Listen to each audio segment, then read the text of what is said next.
আমাদের যৌথ পরিবার, আমরা ৩ ভাই মিলে প্রতি বছর কোরবানি দেই।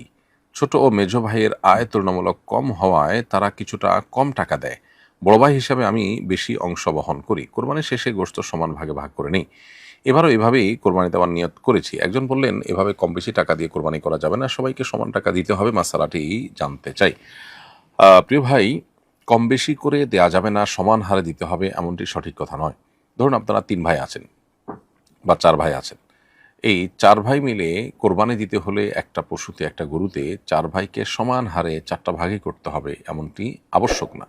তবে কেউ ৭ ভাগের, একটা পশুতে যে ৭ ভাগে কোরবানি দেওয়া যায় সর্বোচ্চ, এর মধ্যে যেকোনো ১ ভাগের একটা পুরো অংশ নিতে হবে তাকে, ভগ্নাংশ নিতে পারবে না। ধরুন ৪ ভাইয়ের মধ্যে গরুটার দাম হয়েছে ৭০,০০০। তো ৪ ভাইয়ের ভিতরে কেউ হয়তো ৫,০০০ টাকা দিলেন, কেউ ২৫,০০০ টাকা দিলেন। এভাবে যদি দেন, অথবা কেউ ১৫ বা ১৬,০০০ টাকা দিলেন, এমনভাবে দিলেন যেটা দিয়ে আসলে পূর্ণাঙ্গ একটা শরিক হবে না ৭ ভাগের। এরকম যদি হয় তাহলে সেক্ষেত্রে কোরবানি সহি হবে না। কোরবানি সহি হওয়ার জন্য যেকোনো ৭ ভাগের ১ ভাগ নিতে হবে, অথবা ২ ভাগ নিতে হবে, অথবা ৩ ভাগ নিতে হবে। এ হারে কেউ ৩ ভাগ, কেউ 2 ভাগ নেন, এভাবে কম বেশি করলে সেটা জায়েজ হবে।